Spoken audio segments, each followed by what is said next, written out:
everyone, welcome back to another studio vlog. If you're new here, hi, my name is Katy and I go under the name Simply Katy, and I am an artist and small business owner based in the UK. And on this channel I love to share my process, working as an artist, and also some small business tips as well. So if that interests you, please stay. I'd love to have you here. In this week's studio vlog, I'm going to sort of do a little segment now where I talk about my process in designing and making enamel pins, and I'm going to show you who I used on different pins that I've created, and also what you can do when you're designing your pins.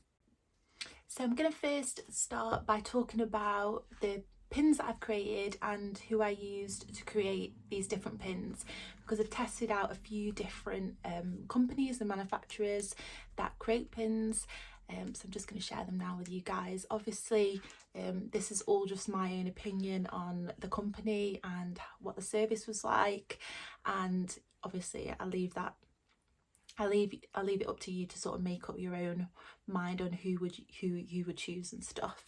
But first of all, my first two pins I created were my camera pin, which was first, and then my New York bookshop pin. These were created by the company Enamel Pin Factory, and to be honest with you, they were probably one of the most affordable ones I could find online. And because it was my first pins that I would ever create, I wanted to make sure I wasn't sort of spending too much cash, and I wanted to make sure that I was happy with that kind of product on my store. I wanted to see if my followers were interested in that kind of product before I sort of spent loads of money on maybe a more expensive version of the pins. Overall, I would recommend them. Actually, the service that they gave was really good. The turnaround took about, I'd say it was about 6 to 8 weeks to get the final result, which was quite quick, and I am really pleased with the quality. The only thing I would say is, I think looking back now, especially with the camera pin, I wouldn't have had those small dots on the actual pin on the inside, just because they didn't show up very well.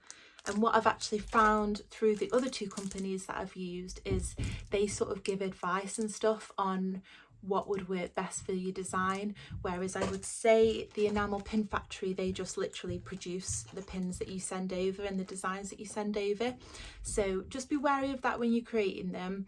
The next people I used to create a pin was Made by Cooper. Now, I created my Paris pin using Made by Cooper, and they did such an amazing job. I think this pin is probably my favourite one, not just because of the quality, but also because of the guidance that they gave me. So I sent over a design that was a lot more detailed than the pin, how the pin has actually turned out. But I think they created a design which worked as a pin, was going to sort of show off what I wanted to show off and the image that I wanted to show, without it being too detailed and maybe getting lost. Because I think with pins it's actually better to be a little bit more simple, because then they actually sort of stand out a little bit more. It's not focusing on the pin. Their service and their design team were amazing, really helpful.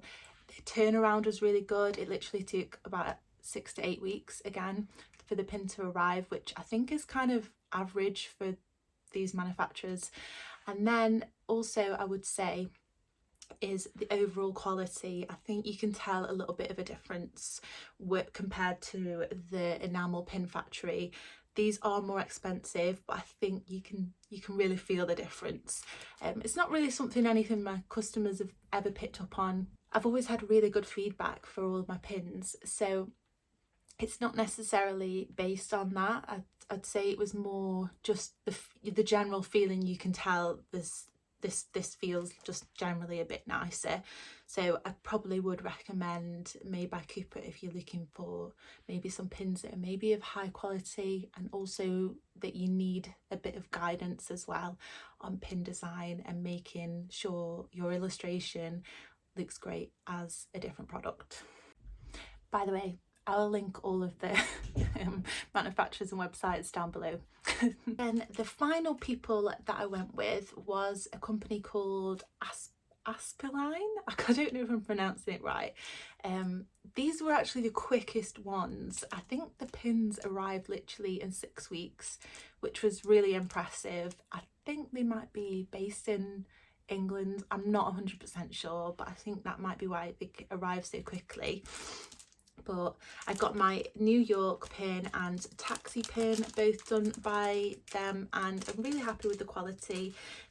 Just to give a bit of a reference, the pins that I've just showed you previously were based on soft enamel, and then these 2 pins, the New York and taxi, are hard enamel. So the difference between them is the hard enamel is a flat surface, whereas the soft enamel, you can sort of see the ridges and stuff in the pin.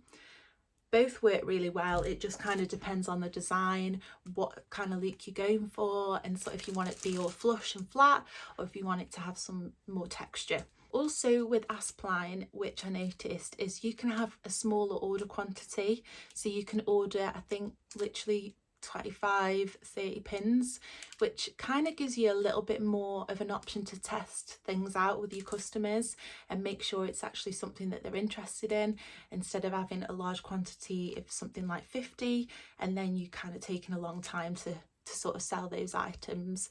Whereas if you can test the pin out maybe with a smaller batch, if they sell really well, you know it's good, so you buy more. So that's one thing that I would say is really, really good. Another little tip that I've found is once you've actually designed a piece of artwork for the specific pin company, they will actually then save that design and I think save the mould. Hopefully I'm right by saying that.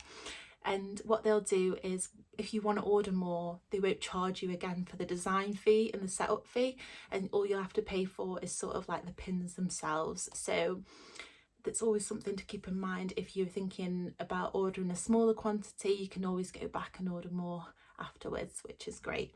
Overall, I would recommend them though. They've been really, really good. I was really impressed with the quality of them. And with Asplen, I also noticed that they put 2 black rubber, well, you get to choose what clips you put on the back, but you can choose to have black rubber, but they normally do 2 pins, which I find actually by having 2, it kind of sits better if you're wearing a garment or if you're putting it on a bag than maybe 1 pin where it's a bit heavy and it sort of starts to fall off. So small things like that I think really make a big difference when you're sending them out to your customers. Now I'm going to talk about the overall process of getting a pin created. So what I like to do first of all is create my artwork on Procreate. It's really sort of just a simple drawing. It doesn't need to be to size. So I'll just show you an example now. So as you can see here, this is the design that I created for the Paris pin, and I just created on it a normal sort of canvas on Procreate, and I just used a gold foil layer to get that effect on the pin, just so you kind of get an idea of what it's going to look like when you actually get the pin created. Big tip that I would recommend doing is use a limited colour palette. So most of the companies, I think you can get up to 7 colours, and then after that you have to pay a little bit more per pin if you're going to be adding say 8, 9, 10 colours. So what I like to do is just kind of stick to my sort of normal colours that I use in my work and sort of develop them into the pin, just so it's recognisable, people know that it's been created by me, and also it sort of goes with all my other products that I've got. So when I'm actually drawing the piece, I'll draw the gold bit will normally be actually in a black thick line, and you want to make sure that the line that you're creating is quite thick, because by doing that you're making sure that there's going to be enough room for them to apply the colour in between the spaces of the gold. You need to make sure when you're designing your pin that every single colour is separate. So you wouldn't be able to have orange and pink in one part of the design. Each section needs to be a separate colour. It's a bit like colouring in, I guess, but yeah, so say this blue bit here, it can only be blue. You can't add like different opacity levels of colours. It's got to be a flat colour, one single colour. So once you've created your pin just like this on Procreate, you could send it over to your supplier that you've chosen. If it's somebody who is willing to give a little bit of advice on the pin that you've created, they might be a little bit more willing to collaborate with you in creating a pin that maybe is a bit more simple, or that's something that they know is going to work a little bit better. But overall, most companies will send you a sample of what the pin is going to look like. I'll show you an example on screen now, and it'll have all of the colours in Pantone, so you can double check these on the Pantone website just to make sure the colours are kind of looking like the colours that you're expecting. If not, you can always request them to change the code or the colour number. Hopefully that makes sense. And then also you might notice that they might have made some of the lines thicker, they might have simplified some parts, and that'll just be because it's making the pin overall work a little bit better. Once you've done all that, you just have to play the waiting game and wait for your pins to arrive. You probably forget that you've ordered them by the time that they arrive, but yeah, that is kind of like the basics of my producing enamel pin. If you'd love to see a little bit more in depth, I could do a bit more of a video on that. If you'd be interested, let me know. But that's going to end this little segment of the vlog. So with your artwork, you probably do need to decide what size you want it to be and work out if you want it to be a big pin, a small pin, just to let them know sort of what kind of size you're thinking. They might change it a little bit considering, like, once they considered the design that you've created. But overall, yeah, just kind of work out a rough idea of what you're thinking. I kind of just looked at the pins that I already had in my pin collection, you can see behind me, and measured them to see kind of what kind of size I wanted my pins to be. I think that's a really good place to start. Or look online and just see what other people are using size wise. I kind of like my pins to be quite not too big, quite small, just because I think that's sweeter. Oh, before I forget, I feel like people are going to ask me, the backing cards, I also designed these on, there we go. I also designed these on Procreate, and then I just get them done by printed.com, and I get the cello bags from eBay, just as a reference, because I feel like some of you might ask me. This afternoon I'm actually packing up some prints for the Design 44 shop in Trentham, and I just get my frames from IKEA to keep the prints, you know, quite cheap with the frames. And I've just printed off, this is my new destination print, which is of the Sagrada Familia in Barcelona. I can't say that very well. I can't decide whether the white frame is gonna look good or the black. I'm thinking maybe the white, or maybe the black. Oh, I think actually the black makes it pop a little bit more. But yeah, I'm going to be packing these this afternoon.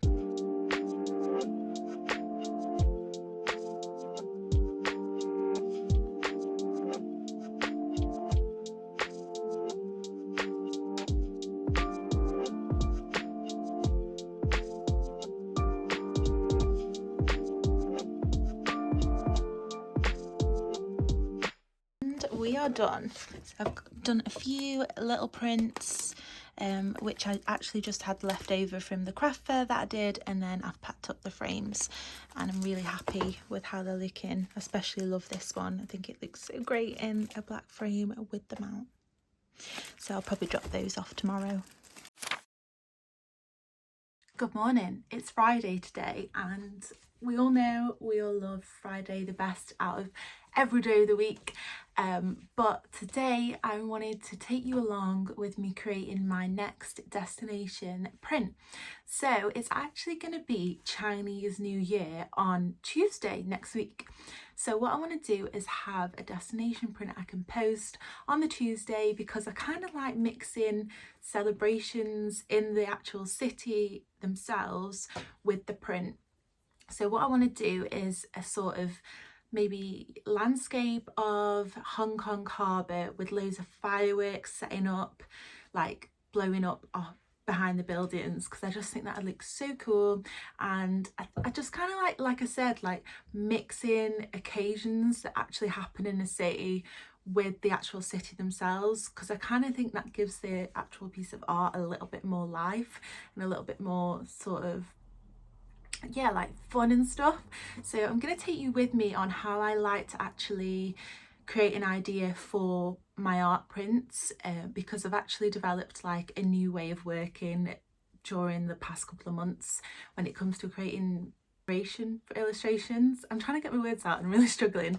So anyway, enough of me rambling. I'll show you my mood board that I've created for the illustration. So this is the mood board that I've created for the print, and you can see I've got the harbour here with all like the bright lights because it's going to be at night time.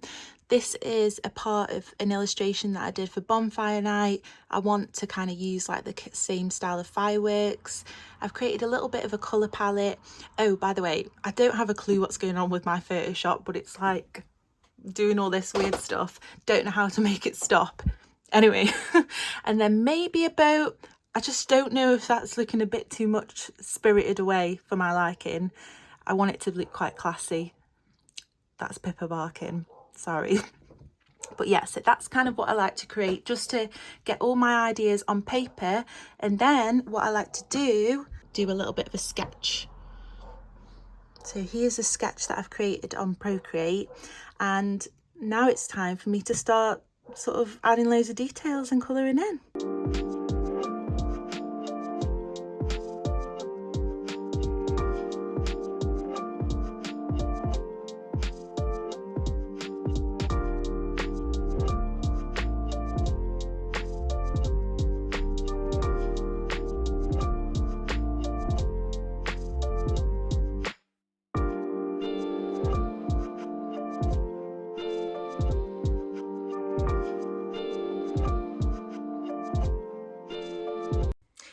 Is going to conclude this week's studio vlog. I hope you enjoyed watching. If you did, please don't forget to like, subscribe and comment. It really helps me out and lets me know that you are enjoying these studio vlogs.